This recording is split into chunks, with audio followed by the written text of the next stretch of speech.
தமிழ்நாட்டுடைய மொத்த கடன் 10,62,000 கோடி ரூபாயா இருக்கும் அப்படின்னு சொல்லிட்டு சட்டசபையில நிதியமைச்சர் சொல்லியிருக்காரு. இன்னும் பல தகவல்கள் சொல்லியிருக்காரு. எவ்வளவு கடன் வாங்க போறோம், எவ்வளவு கடன் செலுத்த போறோம் அப்படின்னு சொல்லியிருக்காரு. இது பத்தி முழு விவரம் தெரிஞ்சுக்கணுமா? இந்த வீடியோவை ஸ்கிப் பண்ணாம பாருங்க. இது போல பல தகவல்கள் தெரியுமா? நம்ம சேனலை சப்ஸ்கிரைப் பண்ணுங்க. தமிழ்நாட்டுடைய சட்டப்பேரவையில இடைக்கால பட்ஜெட் தாக்கல் செய்யப்பட்டுச்சு. ஏன் இது இடைக்கால பட்ஜெட்? இப்போ தேர்தல் நடக்க போகுது. அதனால முழு பட்ஜெட் தாக்கல் செய்ய முடியாது. இது சம்பளம் செலுத்துவதற்கான செலவினங்களுக்கான பட்ஜெட்டா மட்டும்தான் இருக்கும். வேற எந்த விதமான ஸ்கீம்ஸும் அறிவிக்கப்பட முடியாது. நிதி ஒதுக்கீடு செய்ய முடியாது.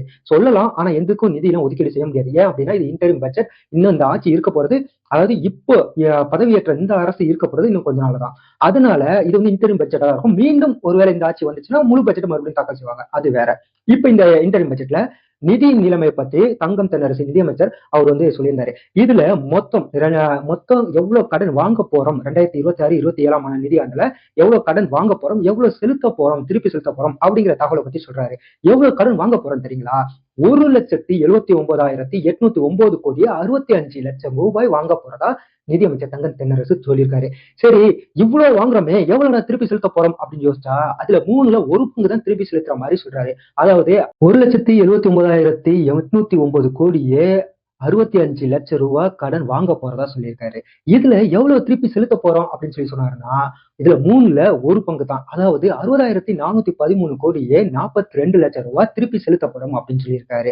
இதனால தமிழ்நாட்டுடைய நிதி நிலைமை இன்னும் மோசமா தான் ஆகுங்கிறதே அவர் சொன்னதுல இருந்தே தெரியுது. அதாவது 3 பங்கு கடன் வாங்கி அந்த 1 பங்கு தான் திருப்பி செலுத்துறோம் அப்படின்னா கடன் சுமை இன்னும் மேல அதிகரிக்கத்தானே செய்யும். அதைத்தான் அவர் சொல்லியிருக்காரு. இந்த நிதி அவர் சொல்லியிருக்கிறது மூலமா தெரிய வருது.